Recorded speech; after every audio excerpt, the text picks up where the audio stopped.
Selamat pagi Bapak Ibu Saudara yang dikasihi Tuhan. Sebelum kita memasuki ibadah kita, mari kita persiapkan hati dan pikiran kita pagi hari ini.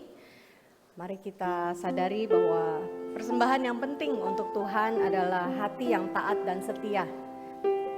Dan saat kita meninggalkan dunia kelak, hanya hati ini yang akan dilihat oleh Tuhan. Kita nyanyikan hati sebagai hamba mengantar kita mempersiapkan hati kita untuk beribadah.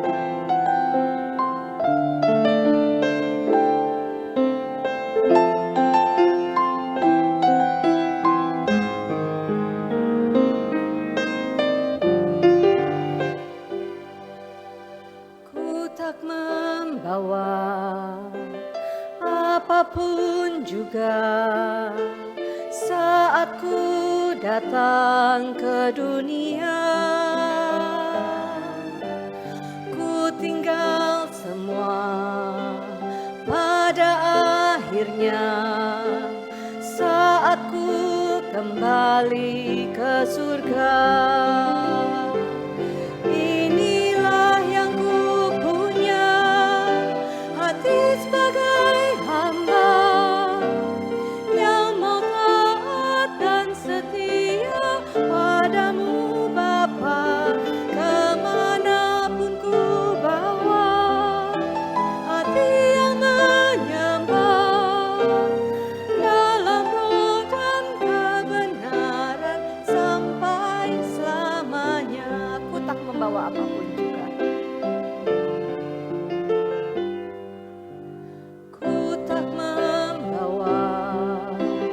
Apapun juga saat ku datang ke dunia, ku tinggal semua pada akhirnya saat ku kembali ke surga. Inilah yang ku punya, hati sebagai hamba yang mau taat dan setia padamu Bapa, kemanapun ku bawa, hati yang menyembah dalam roh dan kebenaran sampai selamanya. Inilah yang ku punya.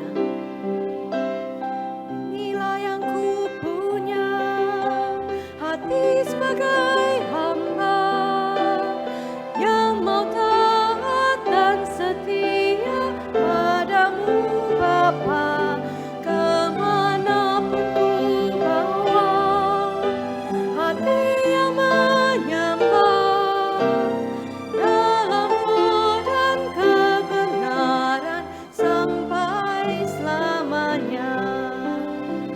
Mari sejenak kita mengambil saat teduh, Bapak Ibu.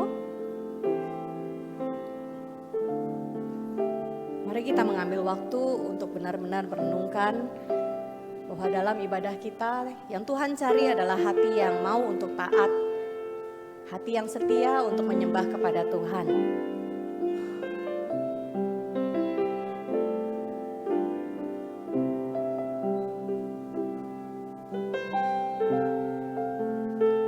Saat kita menyanyikan pujian ini satu kali lagi, kiranya ini menjadi doa kita, memohon kepada Tuhan supaya hati kita dilembutkan, dan melalui ibadah ini kita mendapatkan rahmat Tuhan.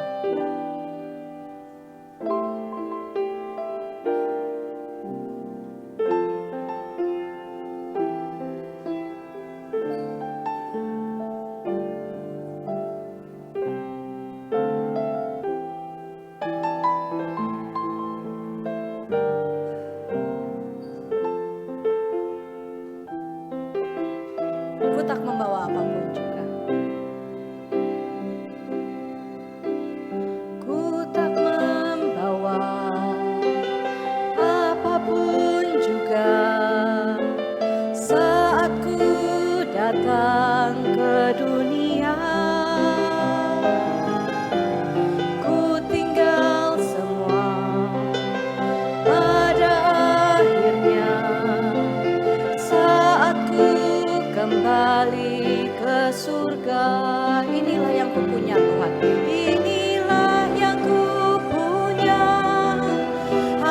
sebagai hamba yang mau taat dan setia padamu Bapa, kemanapun ku bawa hati yang menyembah dalam roh dan kebenaran sampai selamanya. Dalam roh dan kebenaran sampai selamanya. Kiranya ibadah kita pagi ini menjadi ibadah yang berkenan kepada Tuhan. Mari kita mengambil waktu teduh. Tuhan sertai dan berkati ibadah kita.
Selamat pagi Bapak Ibu sekalian. Shalom. Syukur kepada Allah Tritunggal, pagi ini kita dapat bersama-sama bersatu sebagai kesatuan jemaat Tuhan di GKI Puri Indah untuk beribadah bersama. Pagi ini kita akan menjalankan dua sakramen yang penting, yaitu cara Allah menyatakan kasih setia anugerahnya kepada kita. Kita akan menjalankan baptisan dan juga sakramen perjamuan kudus. Saya menyapa dari Bapak Ibu sekalian yang mungkin datang untuk pertama kalinya, yang mengantar anak-anak IPK mungkin untuk bernyanyi nanti. Juga kepada sanak saudara, teman yang mengantar untuk sakramen baptisan nanti. Selamat datang, kami senang Bapak Ibu Saudara bisa beribadah bersama pada pagi hari ini. Bapak Ibu Saudara, mari kita bangkit berdiri, kita akan memulai ibadah kita. Dengarlah panggilan daripada Tuhan untuk kita semua datang ke hadirat-Nya. Marilah kita menghadap wajah-Nya dengan nyanyian syukur, bersorak-sorak baginya dengan nyanyian mazmur. Sebab Tuhan adalah Allah yang besar, Raja yang besar di atas segala ilah. Mari kita pujikan mulia bagi Allah.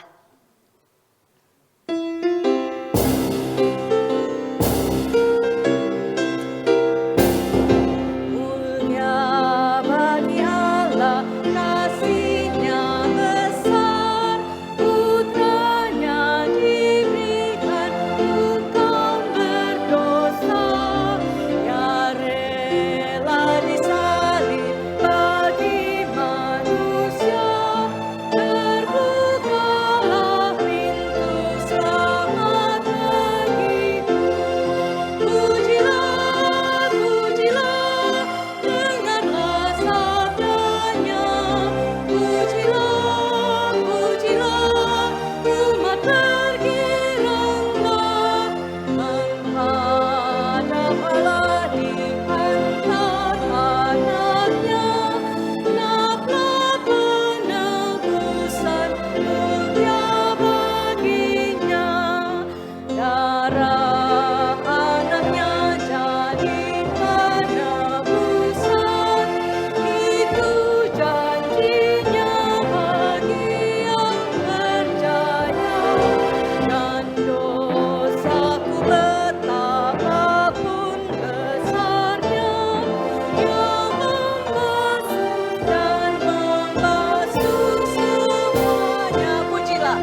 sama-sama berdoa. Bapa di surga, kami datang ke hadirat-Mu dengan penuh ucapan syukur. Kami akui bahwa Engkau adalah Allah yang mulia dan berkuasa dan penuh dengan kasih setia. Tuhan, terima kasih atas anugerah pengampunan yang telah Engkau berikan melalui Yesus Kristus sehingga kami layak datang untuk menghampiri hadirat-Mu yang kudus. Dalam ibadah ini kami rindu untuk menerima berkat-Mu ya Tuhan. Untuk setiap kami yang terbeban berat, kekhawatiran hidup, kami mohonkan tilikan daripada Tuhan untuk memberikan kami kelegaan. Kami yang sibuk menjalankan rutinitas hidup, mohon Tuhan berikan arahan dan kekuatan yang baru. Mohon Roh Kudus menolong kami untuk dapat memuji Tuhan, berdoa dan memahami firman Tuhan. Sehingga hidup kami semakin berkenan dan semakin bermakna untuk Tuhan. Kami landaskan seluruh ibadah ini di dalam nama Tuhan Yesus Kristus. Amin. Silakan duduk Bapak Ibu sekalian.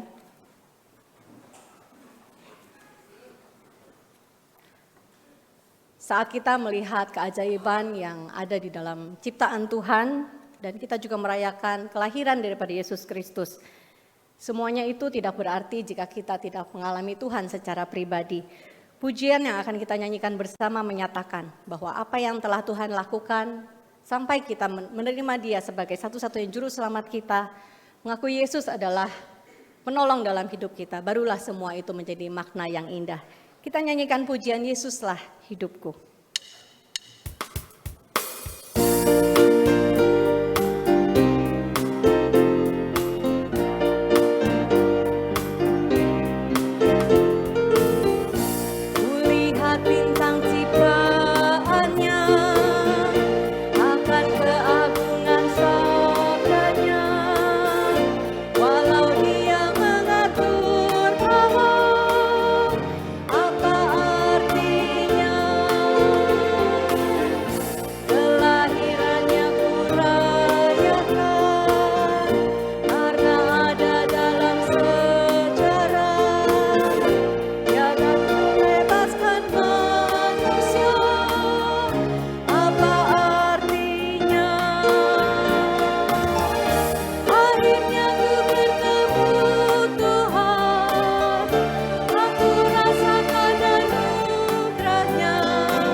Adik-adik dari IPK Puri, SD kelas 4 dan 5 akan membawakan pujian, menyatakan bahwa mereka memiliki kehendak untuk mengerjakan kehendak Tuhan.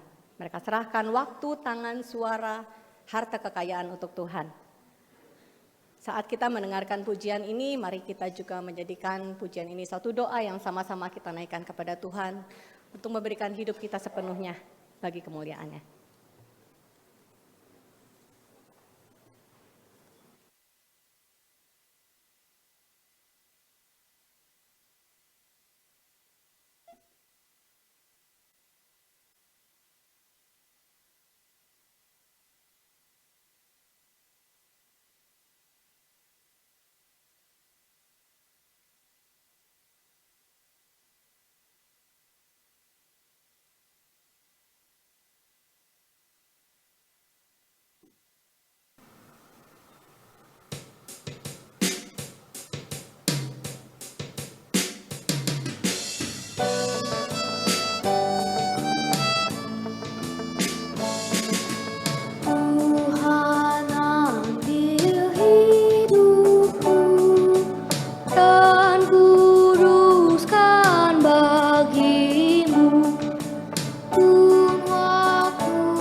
Terima kasih adik-adik IPK Puri untuk pujian yang indah. Tuhan berkati studi dan juga keluarga kalian.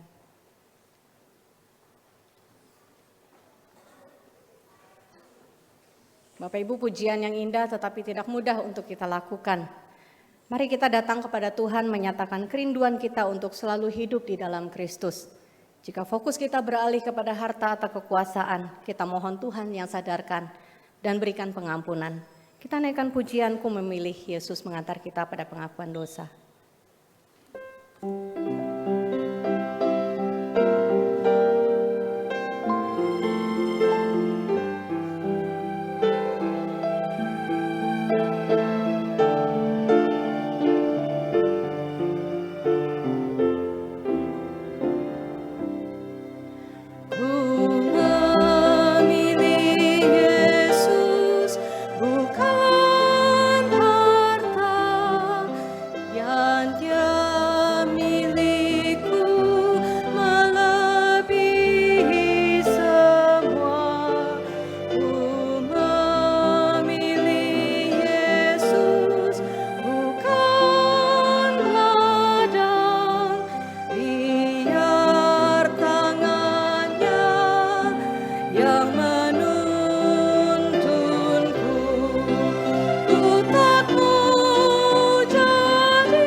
Kita bangkit berdiri, kita nyanyikan bait yang kedua. Ku memilih Yesus lebih mulia, setia padanya.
Mari kita datang pada Tuhan seperti pemazmur dalam Mazmur 51 berkata pada Tuhan, terhadap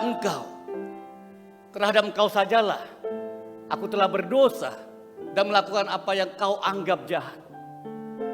Maka Engkau benar dalam keputusan, bersih dalam penghakiman. Mari kita berdoa secara pribadi di hadapan Tuhan. Kita semua manusia berdosa, tidak bisa berdalih di hadapan Tuhan. Maka apa yang Tuhan nyatakan dalam diri kita, Dia Allah yang kudus, kita terbuka mengakui dosa kita.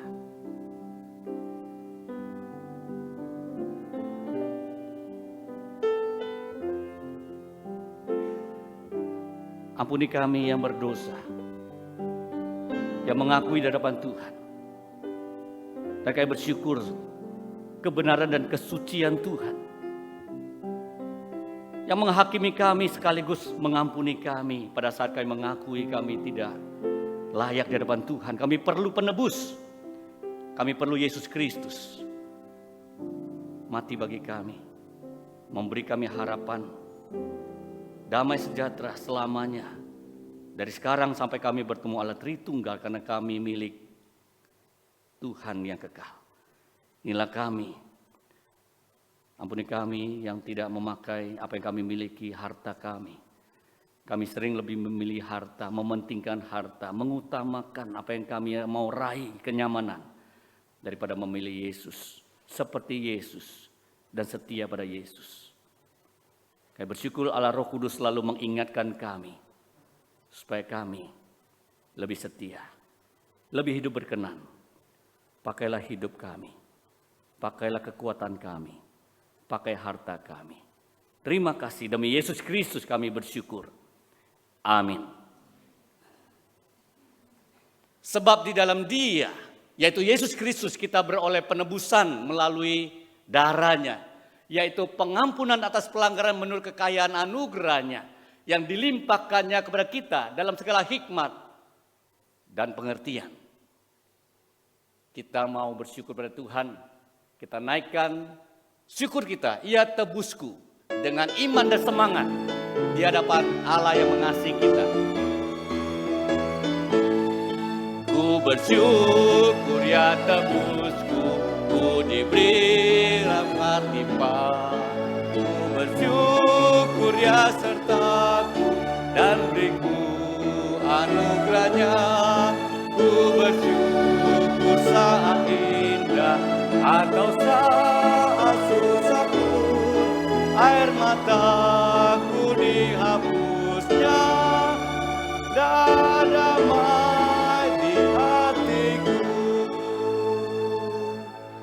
Mari kita bersama seluruh gereja yang kekal milik Tuhan yang sudah ditebus, kita menyatakan pengakuan iman rasuli dengan iman dan pengertian. Pengakuan iman rasuli.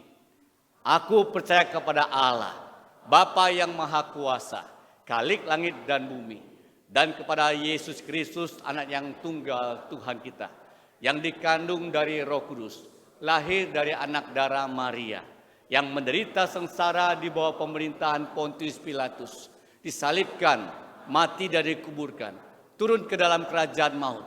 Pada hari yang ketiga, bangkit pula dari antara orang mati, naik ke surga, duduk di sebelah kanan Allah, Bapa yang Maha Kuasa, dan dari sana ia akan datang untuk menghakimi orang yang hidup dan yang mati.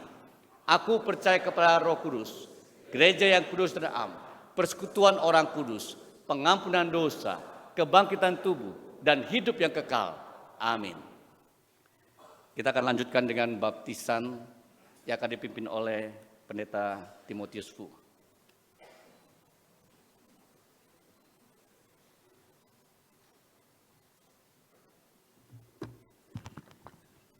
Shalom saudara sekalian, hari ini kita sungguh bersuka cita, kita akan menyaksikan 6 saudara-saudari kita, 5 saudara-saudari kita menerima baptisan dewasa, dan 14 saudara-saudari kita menerima sidi dalam kebaktian ketiga nanti.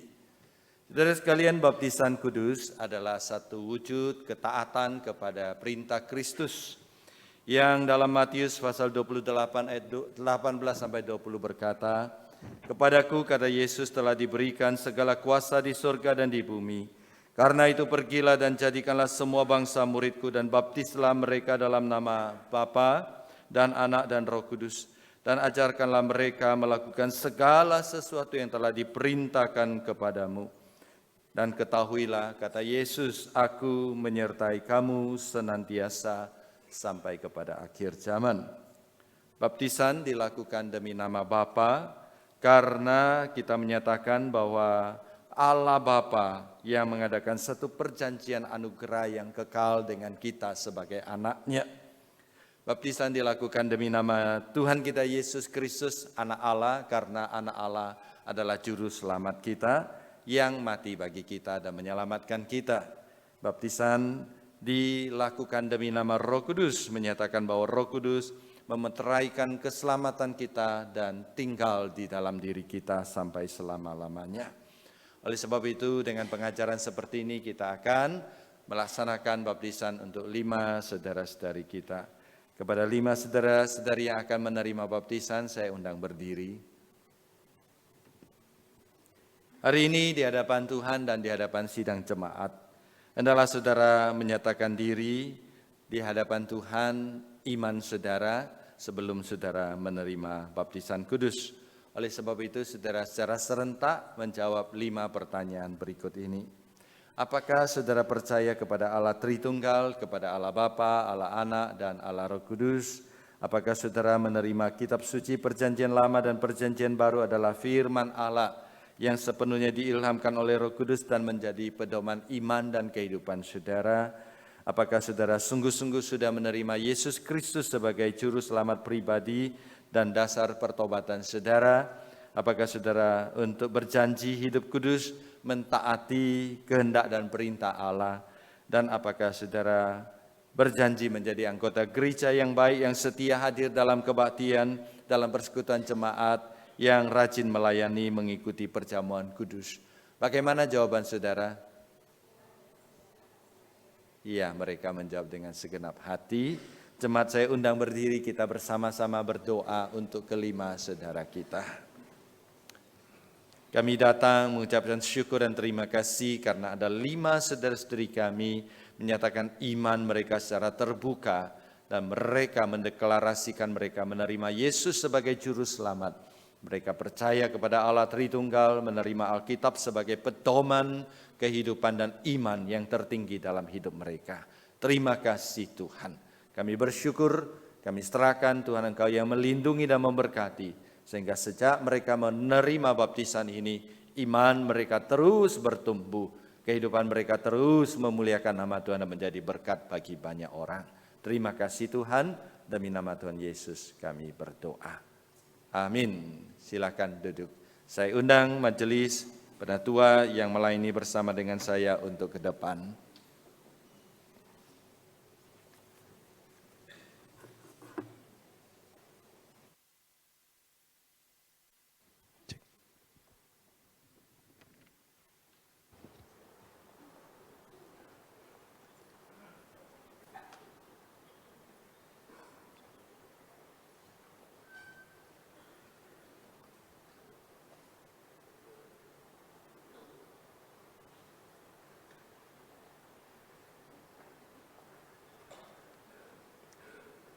Jemaat sekalian, ada 5 orang yang akan menerima baptisan kudus di pagi ini. Yang pertama, Saudara Davin Sechan.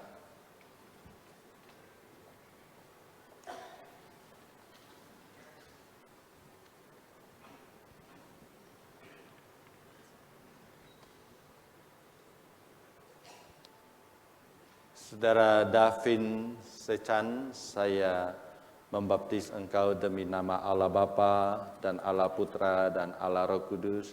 Allah Tritunggal memberkati engkau sehingga imanmu terus bertumbuh dan engkau menjadi anak Tuhan yang terus memuliakan nama Tuhan dan menjadi berkat bagi sesama. Amin. Yang kedua, Ibu Eng Hui Kang.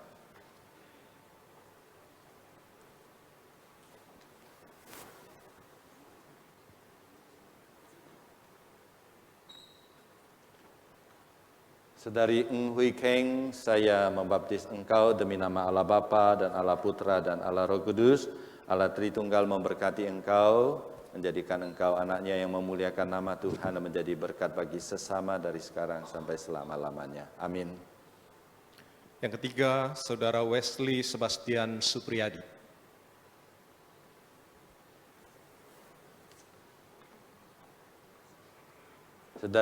Saudara Wesley Sebastian Supriyadi, saya membaptiskan engkau demi nama Allah Bapa dan Allah Putra dan Allah Roh Kudus. Allah Tritunggal memberkati engkau, menolong engkau bertumbuh dalam iman dan kehidupan, menjadi berkat bagi banyak orang dan memuliakan nama Tuhan seumur hidupmu. Amin. Yang berikutnya, Saudari Wiwin Pradita.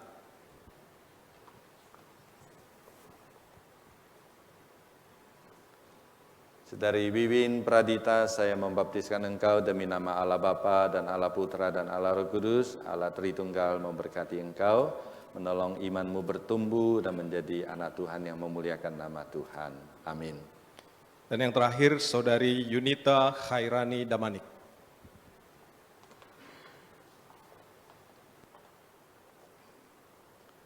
Saudari Yunita Khairani Damanik, saya membaptis engkau demi nama Allah Bapa dan Allah Putra dan Allah Roh Kudus.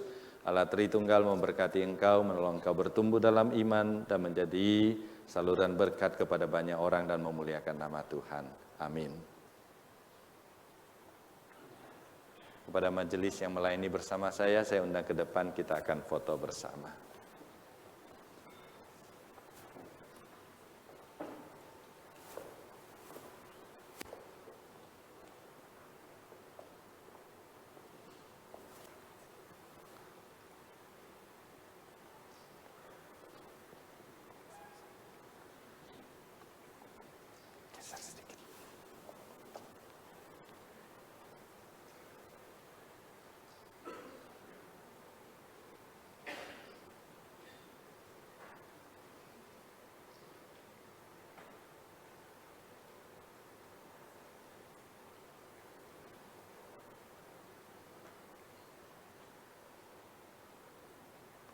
Jemaat yang dikasihi Tuhan, inilah 5 saudara-saudari yang baru menjadi anggota tubuh Kristus dalam GKY Puri Indah. Mari kita sambut mereka.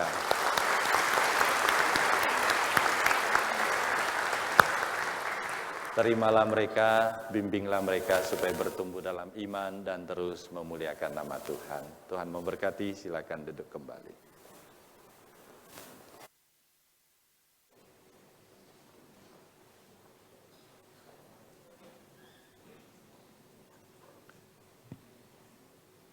Saudara sekalian, kita bersyukur kita boleh beribadah pada minggu pertama bulan Juni, bulan terakhir dalam semester pertama tahun 2024 ini. Hari ini kita akan bersama belajar satu pelajaran yang penting, bagaimana memuliakan Allah dengan harta kita. Secara khusus kita akan belajar pengajaran tentang persembahan persepuluhan. Sebelum kita membaca Alkitab, mari kita berdoa terlebih dahulu. Tuhan, kami merendahkan hati kami di hadapan-Mu, mengucap syukur dan terima kasih untuk berkat yang tak berkesudahan yang Engkau terus berikan kepada kami. Kami bersyukur untuk segala kecukupan dalam kehidupan. Kami bersyukur untuk kesempatan kami boleh mengembalikan persembahan. Kami bersyukur untuk pemeliharaan Tuhan. Sebentar kami membuka dan membaca firman-Mu, urapi hamba-Mu dan urapi setiap saudara-saudari kami yang mendengarkan. Demi nama Tuhan Yesus kami berdoa. Amin. Saya mengajak saudara membuka Alkitab di dalam Lukas pasal ke-11. Injil Lukas pasal ke-11 ayat ke-42. Injil Lukas pasal ke-11 ayat ke-42. Saya akan bacakan untuk saudara sekalian, demikian firman Tuhan. Injil Lukas pasal 11 ayat 42. Namun celakalah kamu, hai orang-orang Farisi, sebab kamu memberi persepuluhan dari min, inggu, dan segala jenis sayuran. Min, inggu itu adalah nama-nama sayuran. Tapi kamu mengabaikan keadilan dan kasih terhadap Allah. Hal-hal tersebut harus dilakukan tanpa mengabaikan yang lainnya. Sampai di sini kita membaca Alkitab.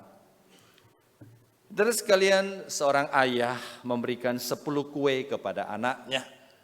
Setelah anaknya menerima kue itu, ayahnya berpesan, "Nak, kamu sudah terima 10 kue, nanti balikin 1 kepada papa."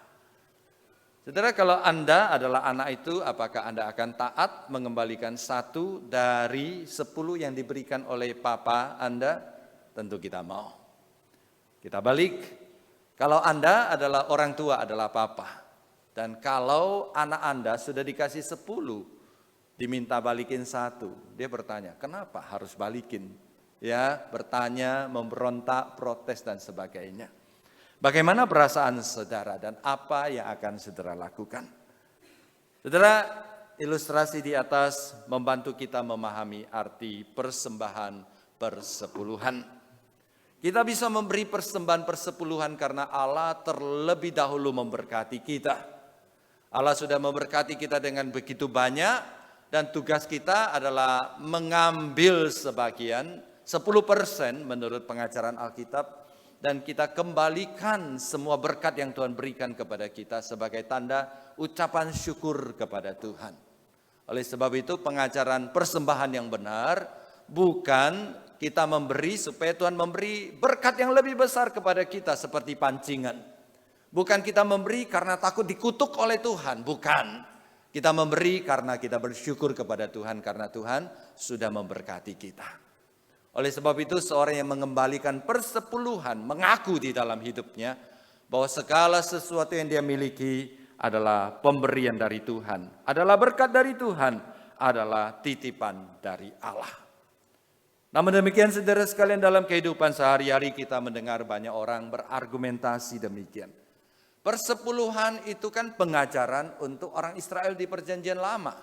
Kita sekarang hidup di perjanjian baru dan seharusnya tidak perlu lagi memberikan persembahan persepuluhan. Apakah pandangan ini benar saudara sekalian? Sebelum menjawab, apakah persepuluhan masih berlaku bagi orang Kristen di perjanjian baru? Saya mengajak saudara memikirkan satu pertanyaan yang lebih fundamental. Dan ini membantu kita menjawab dengan tepat. Pertanyaan fundamental adalah saudara sekalian, di antara begitu banyak peraturan dan perintah dalam perjanjian lama, yang mana masih berlaku bagi kita di perjanjian baru? Nah, ada satu prinsip umum yang sering dipakai untuk memandu kita, memperhatikan mana yang berlaku dan mana yang tidak berlaku.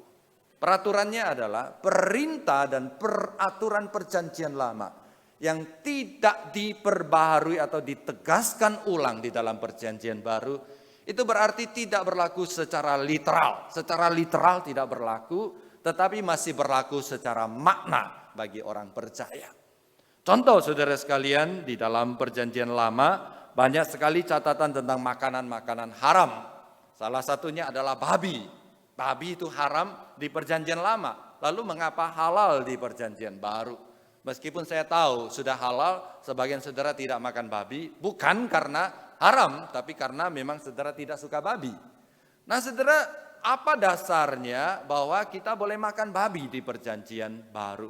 Jawabannya adalah karena larangan untuk makan makanan binatang haram itu tidak diperbaharui. Tidak ditegaskan ulang di perjanjian baru. Sehingga semua makanan dengan ucapan syukur disampaikan kepada Tuhan, itu adalah berkat bagi kita.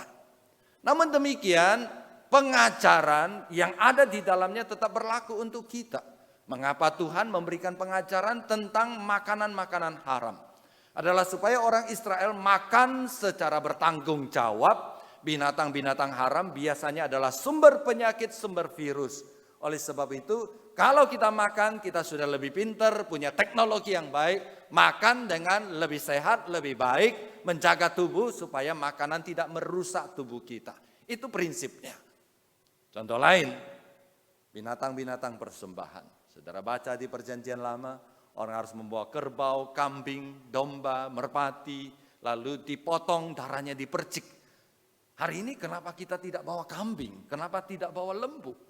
Karena tidak ditegaskan ulang, kita harus bawa kambing, harus bawa lembu untuk dipercik darahnya di gereja. Tapi prinsip pengajarannya tetap berlaku, yaitu kita harus membawa persembahan terbaik untuk memuliakan nama Tuhan. Jadi itu kuncinya saudara sekalian. Kembali kepada pertanyaan, apakah persepuluhan masih berlaku untuk kita di perjanjian baru pada hari ini?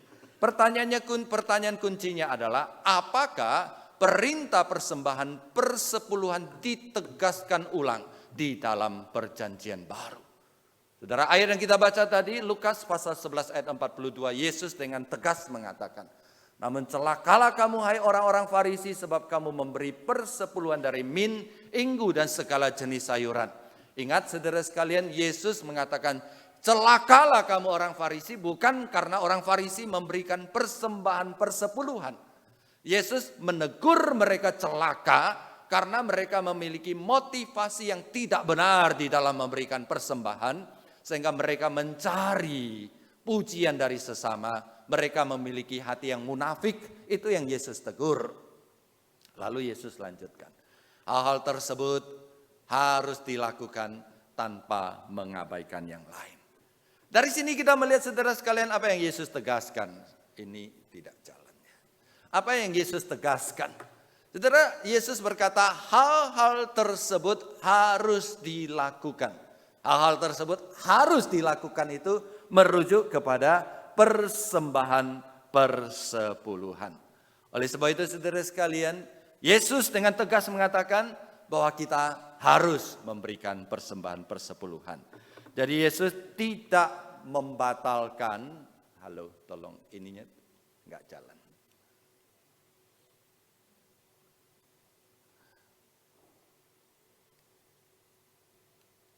Ya, makasih. Jadi saudara sekalian, Yesus tidak membatalkan persembahan persepuluhan. Yesus malah mengkonfirmasi ulang keharusan memberikan persembahan persepuluhan bagi orang percaya di Perjanjian Baru.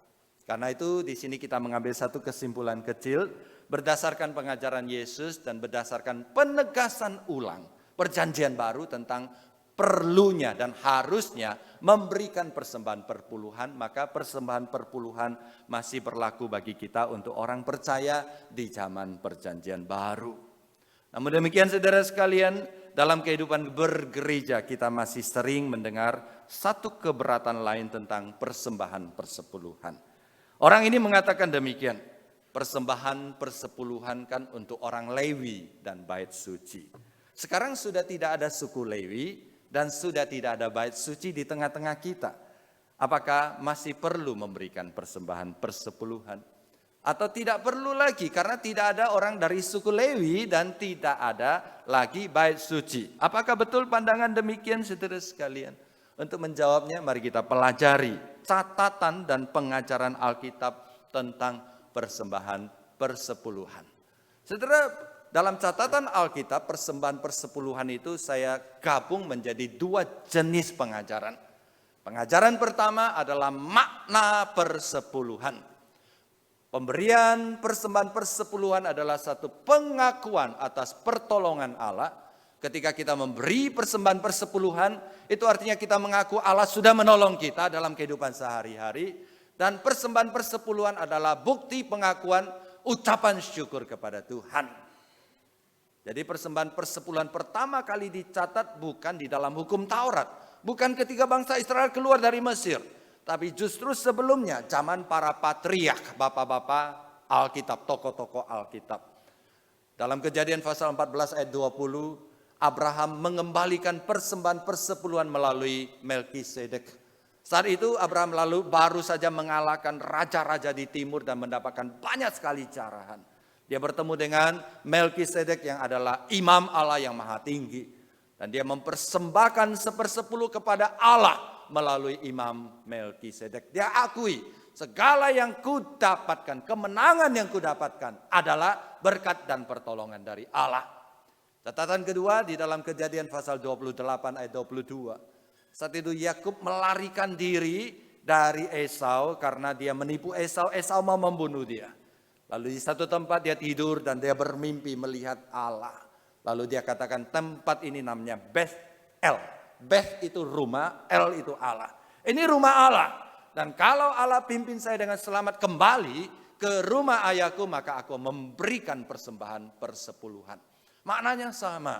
Jadi ketika kita memberi persembahan persepuluhan, maknanya cuma satu. Ucapan syukur, pengakuan pertolongan Allah, dan pengakuan bahwa semua yang kita miliki adalah berasal dari Allah. Kemudian kelompok kedua pengajaran tentang persembahan persepuluhan itu berhubungan dengan petunjuk pelaksanaan persembahan persepuluhan. Jadi persembahan persepuluhan menurut Alkitab dipakai untuk 3 tujuan seperti ini. Yang pertama adalah untuk memenuhi kebutuhan suku Lewi. Yang kedua adalah untuk memenuhi kebutuhan bait suci. Yang ketiga adalah untuk memenuhi kebutuhan orang-orang susah di sekitar. Jadi menjadi sumber dana bagi pelayanan-pelayanan sosial kepada masyarakat di sekitar.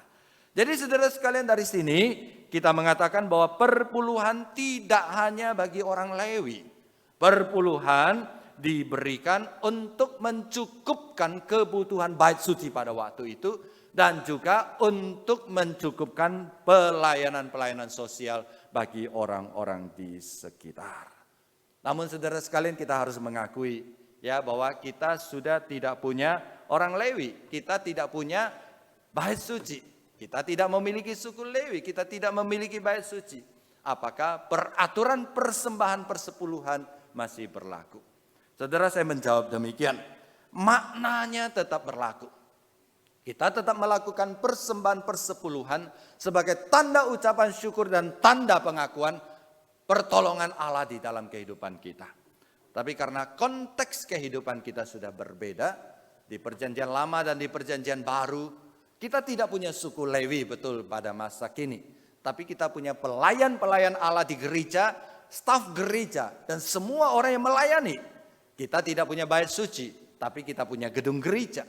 Dan kita tetap memiliki bantuan sosial, memberi bantuan sosial kepada orang-orang yang susah di sekitar kita.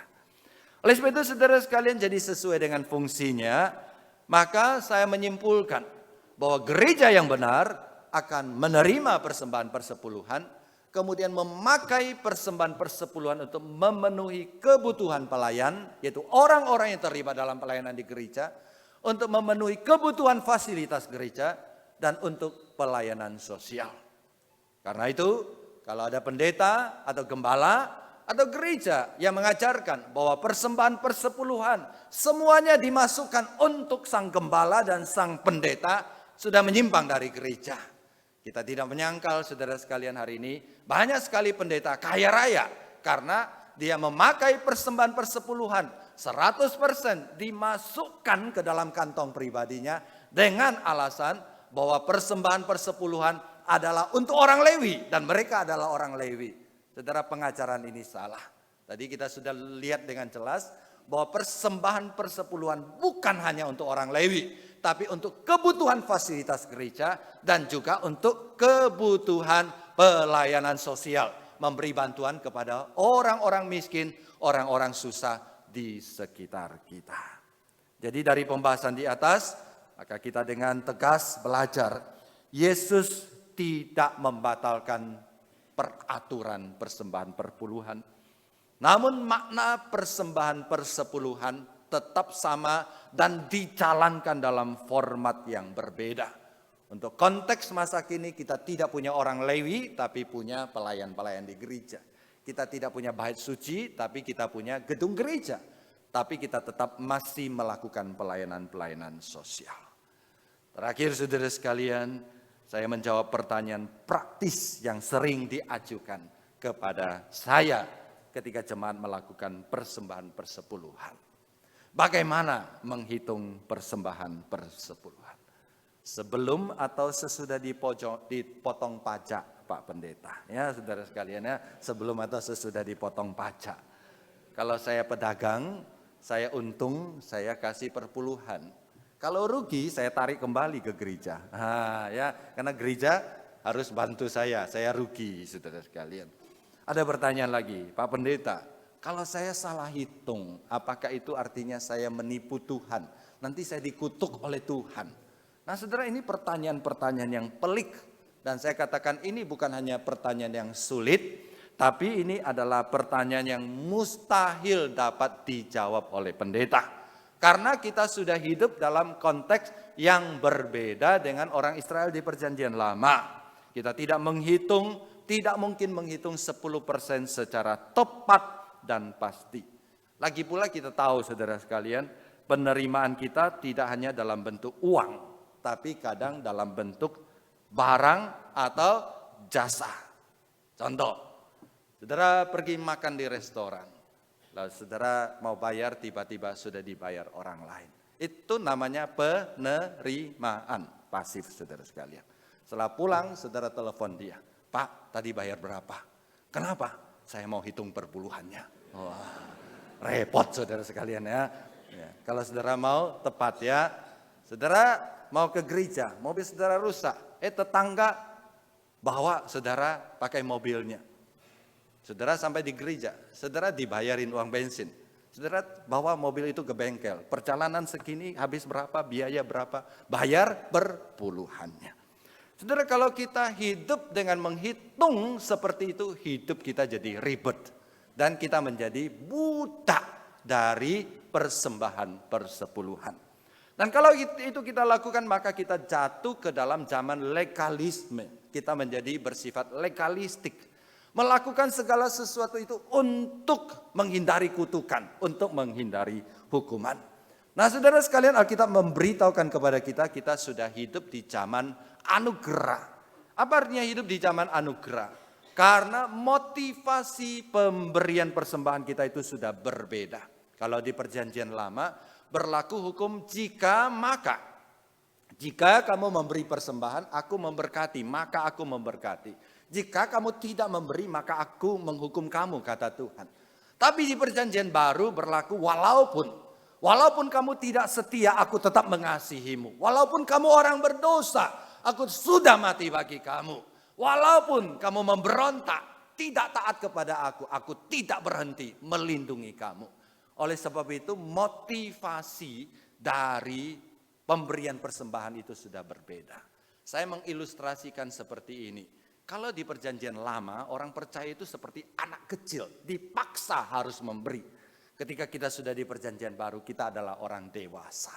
Sehingga ketika kita memberi dari hati, sukarela, sukacita, dan penuh dengan ucapan syukur. Oleh sebab itu dalam konteks ucapan syukur kita tidak hitung-hitungan dan kita memberikan yang terbaik. Apa artinya tidak hitung-hitungan? Contohnya, kalau saudara punya mama, punya papa, sudah tua. Saudara bawa ke supermarket. Saudara tanya, papa butuh apa? Mama butuh apa? Ya, dia beli ini, saudara catat. Shh. Lewat budget, ini jangan. Begitu saudara sekalian sama papa mama kamu, mau beli roti, 1 cukup ya. Kenapa? Kemahalan 2. Enggak saudara sekalian.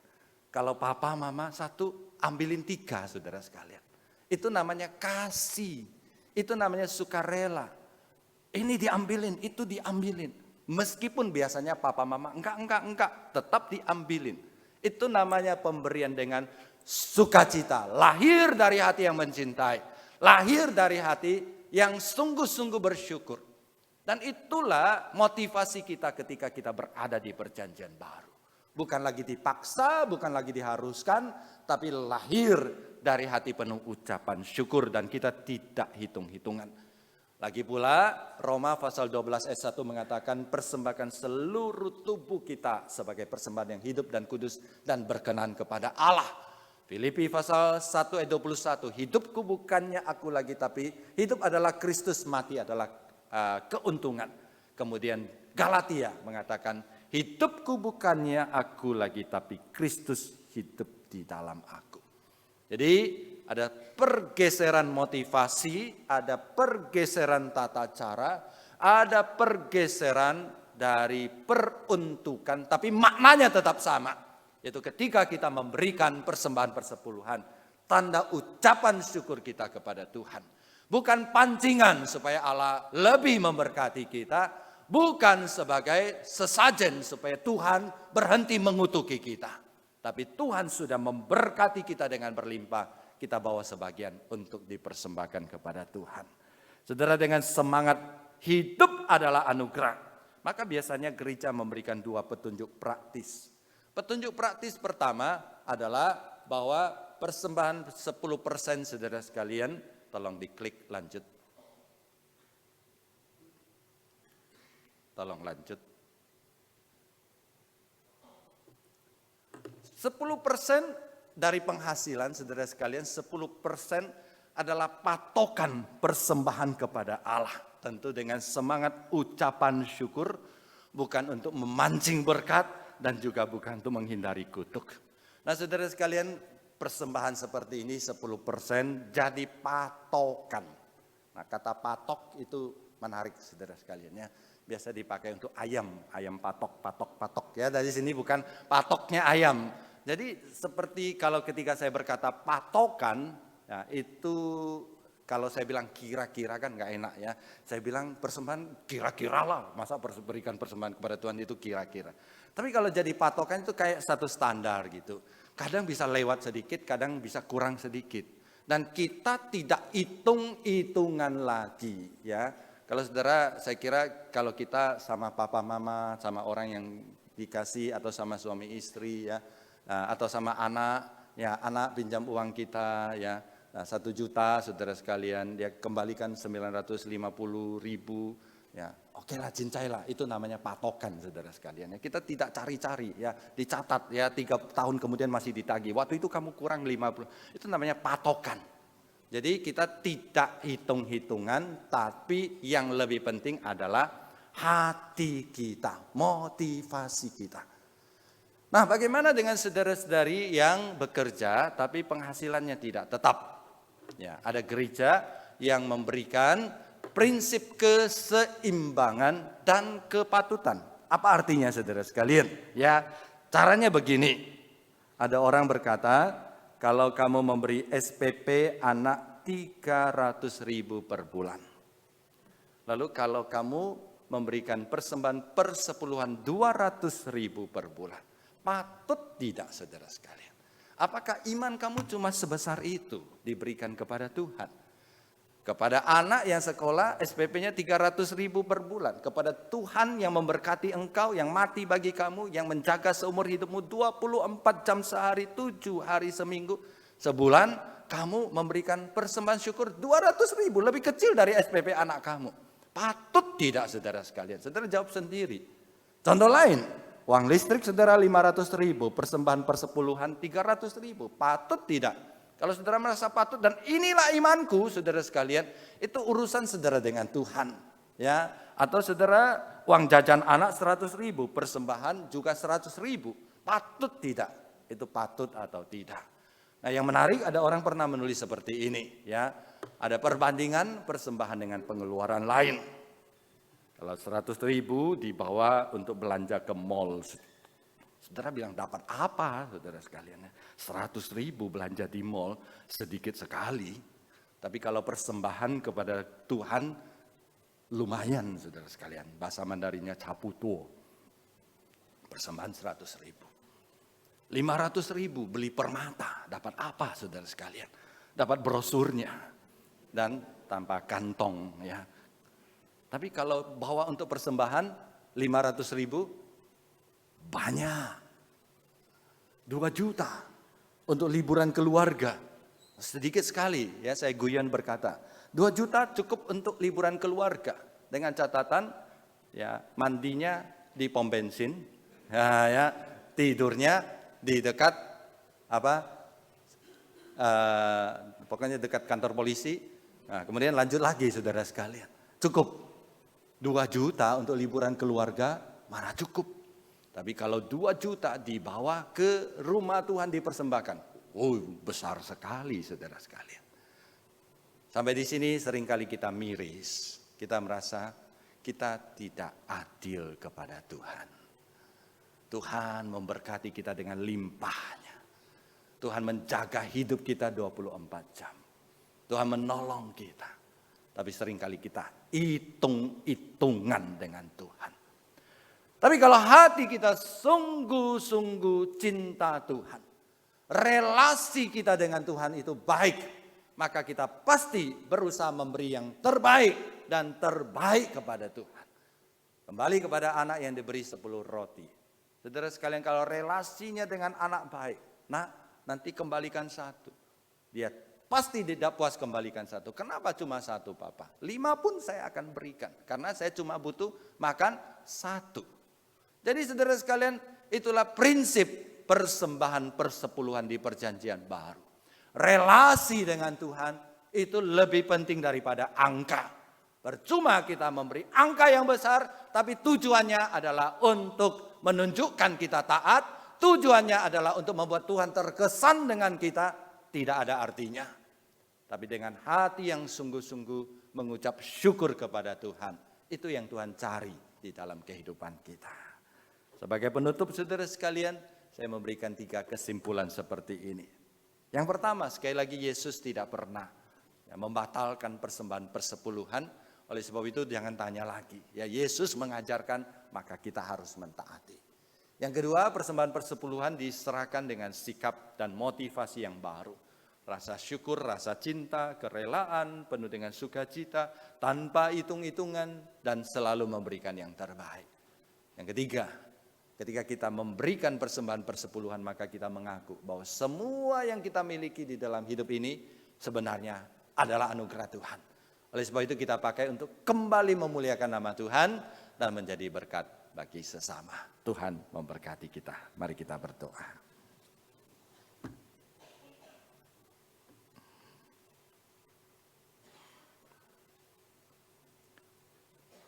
Kiranya Tuhan menolong kami supaya kami tidak hanya menjadi pendengar, tapi kami dengan tekun dan dengan teliti mentaati firman-Mu.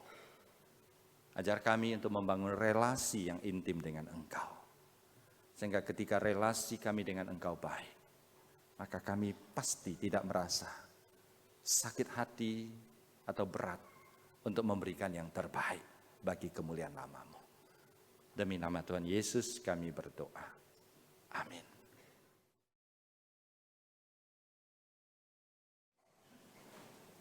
Jemaat yang dikasihi Tuhan, mari kita responi berkat yang Tuhan telah curahkan kepada kita dengan memberikan persembahan. Persembahan dapat diberikan dengan scan QRIS yang ditayangkan. Juga bisa memberikan secara tunai melalui amplop yang bisa ditaruh di ujung-ujung ruangan nanti.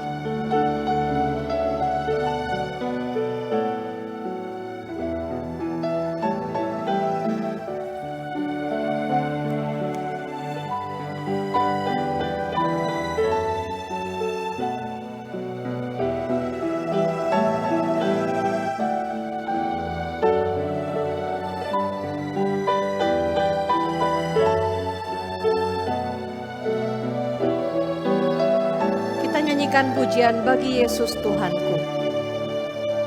Ku serahkan bagi Yesus semua yang ku miliki, pikiran perbuatanku, ku serahkan bagimu, bagi Yesus.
Bangkit berdiri, kita berdoa menyerahkan persembahan kita kepada Tuhan. Bapa di surga, dengan penuh kerendahan hati kami menyerahkan persembahan yang telah kami kumpulkan dan kami mengakui bahwa semuanya itu adalah anugerah yang berasal daripada Tuhan sendiri. Tuhan, kiranya apa yang telah kami berikan menjadi persembahan yang berkenan kepada Engkau. Biarlah Tuhan yang gunakan untuk menjadi bagian daripada perluasan kerajaan Tuhan melalui gereja kami. Dan terutama Tuhan untuk hidup kami hari demi hari yang kami lalui. Biarlah kami selalu ingat bahwa semuanya itu juga untuk Tuhan. Mohon Tuhan yang kuatkan kami, Tuhan mampukan supaya kami tetap setia melangkah bersama Tuhan. Di dalam nama Tuhan Yesus kami berdoa. Amin. Silakan duduk Bapak Ibu. Tenanglah kini hatiku, Tuhan memimpin langkahku di tiap saat dan kerja tetap ku rasa tangannya. Tuhan yang membimbingku, tanganku dipegang teguh, hatiku berserah penuh, tanganku dipegang teguh.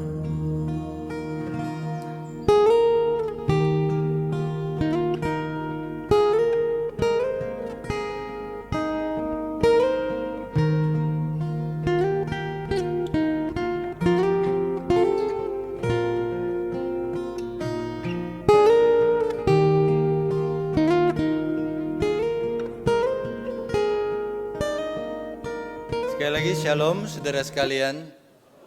Kita bersyukur hari ini kita boleh beribadah kepada Tuhan. Dan terima kasih kepada rekan-rekan yang melayani pada hari ini, baik di depan, di mimbar maupun di belakang mimbar. Kita mengucapkan terima kasih kepada adik-adik dari IPK Puri. Dan juga saya ucapkan selamat datang beribadah kepada para orang tua dari murid-murid yang mengantar anak-anaknya beribadah bersama di tempat ini. Tuhan memberkati Bapak Ibu sekalian. Saya juga mengucapkan selamat kepada 5 saudara-saudari yang dibaptis hari ini dan juga selamat kepada keluarga yang mengantar mereka pada hari ini ya. Kalau ada anggota keluarga yang hadir boleh berdiri, ini tanda sukacita ya. Boleh keluarga yang mengantar saudara-saudari kita yang menerima baptisan, boleh berdiri ya, kita memberikan selamat ya. Ya, terima kasih, silakan duduk kembali.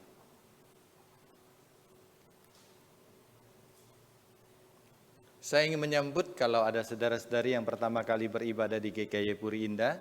Di sebelah kiri saya kalau ada boleh berdiri, kami ingin menyambut saudara. Tidak ada. Di tengah? Di sebelah kanan saya? Ada? Boleh berdiri? Ya, terima kasih ya. Selamat datang, selamat ibadah. Silakan duduk, makasih. Di atas apakah ada? Balkon? Ya, kita semua berdiri dan memberi salam kepada saudara di sekeliling kita.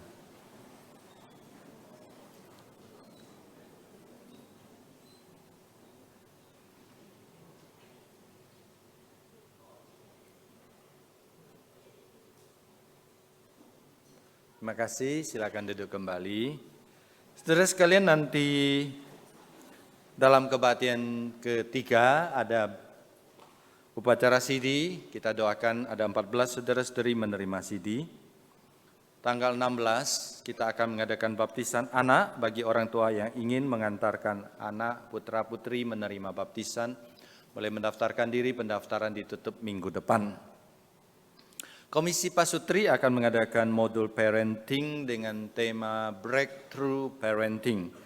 Mengajak para young couple untuk mengikuti 2 sesi pertama dari 12 sesi yang ada dengan modul yang luar biasa.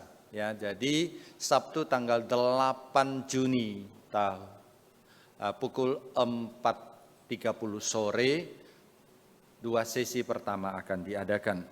Pembicara adalah Pendeta David Purnomo. Kami mengundang saudara pasutri muda untuk mendaftarkan diri dan diperlengkapi dengan baik. Kita mengucapkan selamat kepada saudara Tesar Arisandi Budiman dan saudari Linda Haryanto yang akan menerima pemberkatan nikah di gereja kita tanggal 7 Juni hari Jumat pukul 9 pagi. Selamat kepada pasangan yang akan menikah. Kita doakan supaya Tuhan memberkati mereka. Kita juga ucapkan selamat kepada keluarga Bapak Hadrian Antoni Sediono dan Ibu Valeri Pandora yang telah dikaruniai anak kedua dengan nama Eliza Mila, lahir pada tanggal 30 Mei. Eliza adalah cucu kedua dari Pak Boyd Sediono dan Ibu Evelina Panji. Selamat, Tuhan memberkati.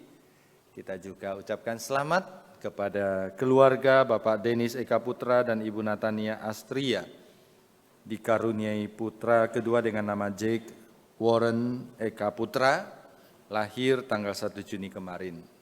Jake adalah cucu lelaki kedua dari Bapak Andi Sumarsono dan Ibu Foni Cap. Selamat berbahagia. Kita bersyukur karena Sinode membentuk satu pelayanan yang baru dengan nama EPC, Entrepreneur and Professional Community, yang akan diadakan grand launching pada hari Kamis tanggal 20 Juni pukul 18 sampai 21 di Restoran Angke Ruko Moi Kelapa Gading. Saudara, komunitas ini dibentuk oleh Sinode untuk mengumpulkan para entrepreneur dan pengusaha atau saudara-saudari yang mau jadi pengusaha dalam satu wadah dari seluruh GKY, tidak hanya dari Puri, tapi dari Greenfield, dari Mangga Besar, dari Pluit, dari seluruh GKY. Dengan tujuan yang pertama, supaya para entrepreneur dan juga para pengusaha boleh dididik memiliki iman yang kuat, bisa menjadi entrepreneur dan pengusaha yang bersaksi bagi Tuhan, dan dilatih untuk menjadi saksi. Yang kedua, dengan wadah ini kita ingin menolong, menjangkau orang-orang entrepreneur dan juga pengusaha yang belum percaya Tuhan Yesus supaya mereka boleh mengenal Kristus. Jadi kalau sesama pengusaha menjangkau pengusaha itu lebih gampang ya daripada pendeta menjangkau pengusaha. Jadi itu tujuannya. Ya, jadi grand launching pertama hari Kamis tanggal 20 Juni kami sangat mendorong saudara untuk mengikutinya. Karena ini makan malam maka ada tiket, kalau sendiri 250.000, kalau bersama pasangan 400.000. Panitia menitipkan dua pengumuman penting. Yang pertama, ini murni adalah persekutuan, jadi sama sekali tidak ada penggalangan dana. Yang kedua, bagi saudara yang merasa Moi itu jauh, macet, ya, gereja menyediakan transportasi. Berkumpul di gereja, berangkat bersama, nanti pulang kembali ke gereja, diantar dengan transportasi dari gereja. Saudara yang belum mendaftar, cepat mendaftar, karena ini acara yang sangat baik bagi kita. Demikian warta, saudara sekalian, saya undang jemaat berdiri. Kita kembalikan pujian dan hormat tertinggi kepada Allah di surga. Doksologi.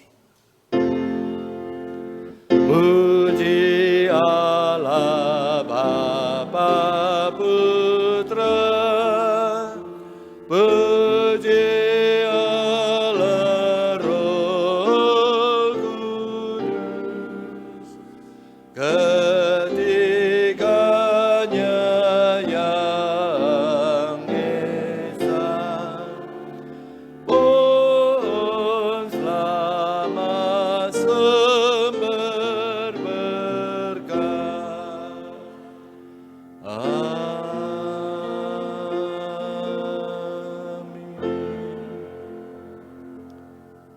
Jemaat yang dikasihi Tuhan, bukalah hatimu, terimalah berkat dari Tuhan.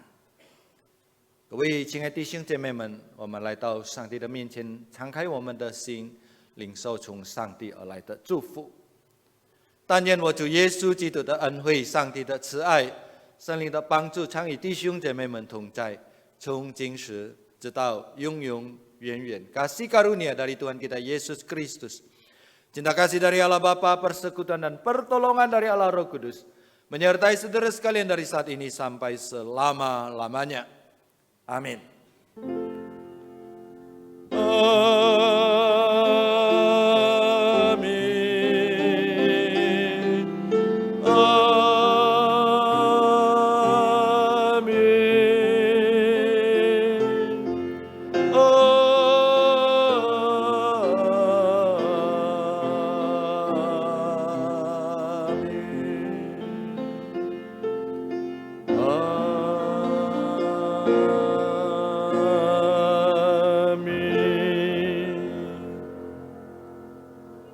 Silakan duduk. Saat teduh kebaktian kita selesai, Tuhan memberkati saudara.